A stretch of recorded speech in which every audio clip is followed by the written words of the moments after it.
Hey there everybody, this is Doctor, and with me today is Typical Manga Fan. Today we're going to be discussing Bleach Chapter 613, The Ordinary Peace. And we open up with pretty much once again where we left off exactly before. Ichibei is, I'm so sorry, you humans, but you cannot hope to defeat Yewok with your abilities. But this time there's more. There's something written on the left too. The shocking revelation spoken by the monk. Meanwhile, Ichigo blitzes towards the Soul King Palace. What fate awaits him there? Okay, Yep. Before I continue, I'd like to mention that this chapter is actually ridiculously short, even for a Bleach chapter. And the reason why was because a few weeks ago, the Kubo went to the hospital, and he was out for basically a week. Huh. So that's actually considered the reason why there's not that many pages this time, even though there's not much to begin with. Although honestly, I don't think the extra 5 pages would make a difference. It's probably just draw more scenery. Yeah, but it's going to be short this time. I guess that's a forgivable reason enough. Allegedly, he went to work right after getting discharged from the hospital. So people were like, "Oh, look how great, how dedicated he is." Look, I'm not gonna say he's lazy. I'm gonna say, look, for the next 2 weeks, if these chapters are shorter than usual, I'm gonna let him go. Okay? Yeah, I know that's understandable. Physical health is something you're not gonna. Yeah. Something we're not gonna make a big fuss over. But in the overall scheme, I'm still gonna, nag him about his how much content he puts in each chapter, because even when he's gotten sick too, but even in the end, how much work does he put in? It's just like I compare him to people who are in his position, who go through similar situations. Like Oda's gotten sick a lot, but it just seems to me that he's still, even when he's at full health, he still doesn't put out the content that I kind of wanted him to put out. So I don't know, like I'm gonna let him go obviously for the next 2 weeks. But after that, it's it's fair game. Anyway, so going back to what you said. Yeah, like Ichibei goes on, but fear not. Yeah. Like the little preview pages here. That is all there is to the so-called peace, right, Yewok? Yeah, it's kind of interesting when he says that, because remember that Yewok also was a big guy about quote-unquote peace. Yeah. Especially when he kills people. He's like, oh, yeah, good, you helped us maintain peace. Kills you. Yeah. Kills. Which is kind of like, what? It was really confusing at first. I know, it's like, I remember reading chapter thinking, 3 pages in and I'm already annoyed. Yeah, there's a lot of people, things like people don't really understand is that, what does he mean? Right. And, there's a lot of theories to what he means. And let's see, is there anything else before we... Okay, no, so that was just a title page. So, there's so far 2 theories that I've read about, and one of the first theory is that, again, as the one we talked about, where he's going to use him as like a sacrifice. So yeah, basically, like a sacrifice for the greater good kind of thing. Yeah, that's the first one, and I don't really have to explain that, and it was pretty obvious at that point. The second one is that if any of you guys who watch Game of Thrones, there are these people called the Kingsguard, and though normally they're supposed to protect the king, but sometimes when the king gets overthrown and there's a new king, the Kingsguard actually switches to the new king. That's a really rare occasion, and people are actually thinking that this is what's happening. That because Yewok killed the Soul King, he's basically taken the Soul King's place, and that the Moral Guard are out of duty and obligation. They have to serve Yewok now. But aren't they all dead? No, they're not. You all know they're not. Come on, no one dies in Bleach unless it's actually explicitly stated they're dead. I thought they did say that, but I guess not. Wait, what? They said that Dorigard are dead? I thought when we saw them lay down, I guess they said they'd been defeated at least, so I guess not dead. Yeah, no, we have to understand that in Bleach, being defeated doesn't mean anything. We saw Haribel's Fracciones get slaughtered by... Yeah.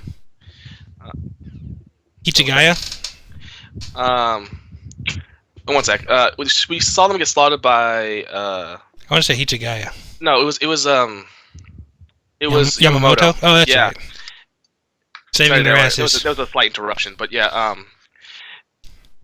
so, and then they're still alive, and so, yeah, that's living proof that, that you can't really believe what you see until someone actually tells you what you see. Yep. Anyway, we got away from there. We're back with Urahara and the captains he's getting ready to... Apparently this is a dissection/autopsy room, by the way. It looks like the sign switches based on what they're doing at the time. And then in comes Uketake. He is really, really chipper. Did he just have sex or something? I don't know. But he's just really happy. Like 3 rounds of medical treatment. That's a record low for him. 3 rounds of medical treatment. Wonder what that means. Yeah. Okay. What? So he's like, basically, they're surprised. Isn't Rukia his lieutenant now? Yes, it is. She is. Okay. But I guess those two still have some use after all. Yep, and then he's pretty much reporting everyone that's available is healed up and at least able to move, except for Kenpachi, who immediately shows up to prove him wrong. Pretty much, yeah. Although, I was actually listening to another podcast. I mentioned this before, the Weekly Manga Podcast by Chris Larios, Roll of Tea, and Why Rule of Time. They also complain about how you cannot hype a character like Kenpachi so much, like go through so many training arcs, only for him to basically be finished after one fight with a guy who, honestly, we gave no shits about. So, the fact that he's back is good news, after all. And honestly, like, people are... Here's what I'm getting annoyed at. People think that his sword that he used against V... I forgot his name. That's how much I gave a shit about him. The Imagination Boy, we know you mean. Yeah. They think he's this Bankai, but it's not his Bankai. It was his true Shikai. Yeah, because that was his name and everything. He's not at the Bankai stage yet. Yep. And then, speaking of Bankai and theories, they're trying to look for Yachiru. Yep. And just no one's found her yet, and people are thinking that that's her. She's his spirit. Yeah, or she's like his Zanpakuto. It doesn't really work because she has a Shikai of her own. But at the same time, it is kind of a fun little theory. No, it's also the big theory. The theory I have a problem with that is that keep in mind that he was able to communicate with his Zanpakuto before she disappeared. So who the hell was he talking to? Right.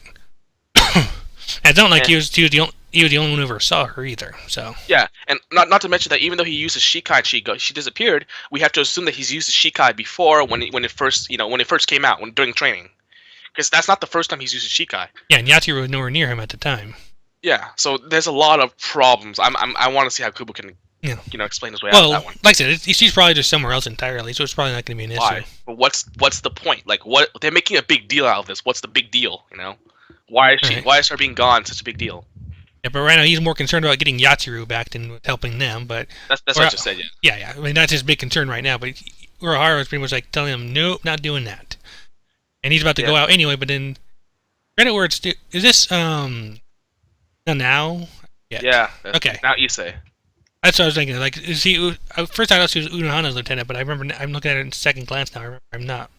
She's girl number 2. Kyoraku's. Yeah. Kyoraku's. Glasses girl number 2, basically. Yeah. And credit where it's due. She might just tell Kenpachi where to stick it. Well, what's he gonna do? Kill her? I mean, he's not that crazy. Well, no, he is. No. I know he's crazy, but he doesn't kill his own teammates unless it's like there's a reason for it. Like a fight. Yeah, like there was there was reason to fight Komamura and Tosin, but there's no reason to kill Nanao. Everyone would kill Kenpachi if that's the case. That would be reason for him to do it if you think about it. No, that's bad writing. Let's put it that way. I know. I mean, nobody expected anything to happen, but still, I mean, all things considered, it still takes some nerve to stand up to this guy. Even she's handled Kyoraku for like most of her life. I'm sure she can deal with this. Right. So anyway, she's like, yeah, now's not the time for this. We have something to do right now, and we can leave. You can leave searching Yachiru to your squad because honestly, they're cannon fodder. That's the case where numbers is a good thing. So yeah, what is the point of having like 90% of the Gote 13 anyway? I know. It was funny because even they literally stated in the manga that the 13 captains were literally the majority of the force of the Gote 13, which is really sad. Yep. I like how they even exclude the lieutenants. It was kind of funny. Yeah. Then anyway, Urahara's beginning his transportation here. He gives everyone a bunch of balls and tells them that things are gonna get wet. Yeah. Well, basically, he gives them orbs and he tells them to fill them up with their spirit power. To open up the ceiling, which I guess is going to be to blast them off again. Yeah, I know what you just did there. Yes, I did. And then we we come back to the Soul King, where Yowak is getting rid of his daddy issues. When everyone else arrives, he's pretty much just cursing out Ichibe for apparently bringing Ichigo to him. Yeah. Let's see what else is there. Yeah, I don't know. So basically, yeah.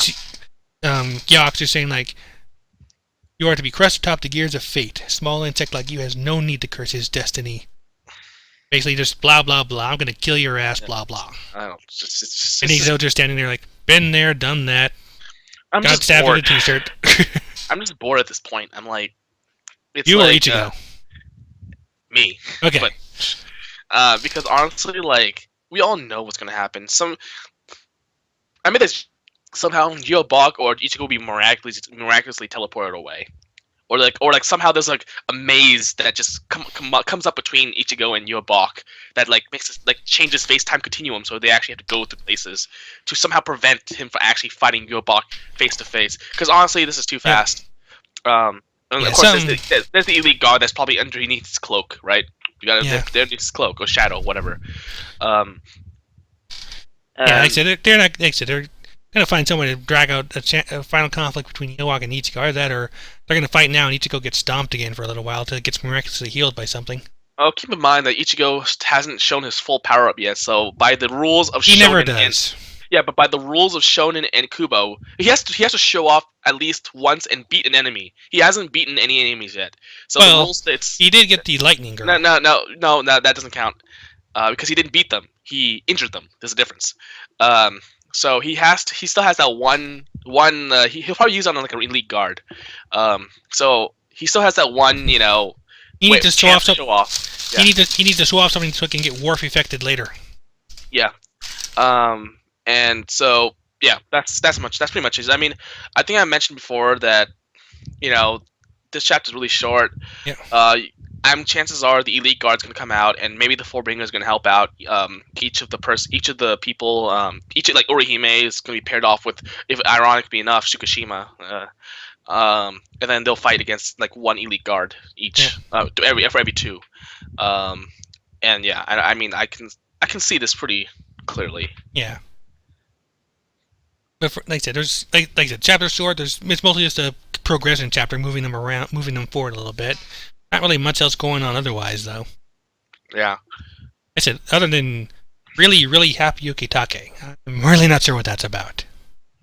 I think he foresees. I think maybe it has something with his like gigantic eye in his shadow. Dude, I'll be. Okay, what would your feeling be if Aizen just came out and like, okay, I'm coming with you guys? As of right now, I think there'd be a cheat involved, because if he's going to show up, it's going to be some kind of big damn hero thing. I don't know. I don't feel anything after reading this chapter. Yeah, mine is like I said, it's mostly a progression chapter. I could get from point A to point B chapter. Yeah, and also Kubo's hospital thing kind of prevents a lot of stuff from being put in. So that's I think that's about it for Bleach, right? Yeah, it'll be a short one this time around, because like I said, there's not too much to go over. Just like hopefully next week we'll get some action going, and we'll be able to get a little more conversation going from that. For just, and I think I already reiterated the fact that the two theories behind what each of it means is that either one, he's going to sacrifice them, or two, he's basically changed sides. Although to be honest with you, that there's no point, because if Ichigo replaces Yobok, then that's still fine too. Like, them switching sides is bad writing, in my opinion. Like the Royal Guard switching sides to find an excuse to unleash their Bankai. That's true. I mean, you're right about that, especially like against like such enemies like Chad and Orihime. I mean, that's like overkill to an extreme. Yeah, but then again, Kubo's writing, so he'll probably find a way for them to like get like he still has a use. I think like he still like isn't he still wants them to be there and exist, I guess, as proven as shown. So yeah, so I'm gonna assume that they get at least some type of help or some type of power up. Because honestly, when is the last time you've seen Orihime or Chad do anything? Well, anything useful, you mean? Well, the Fullbringer arc was their chance to do something, and then they just got turned against Ichigo, which was like, oh my gosh. Okay, so I think that's about it. Alright. Okay, yeah, so like I say, well, so hopefully we'll have a bit more to go on for when Chapter 614 comes around, but till then, I hope you enjoyed this brief little rundown of Chapter 613 of Bleach, The Ordinary Piece. We're going to be recording One Piece next. Hope you enjoy that too. Alright. Bye!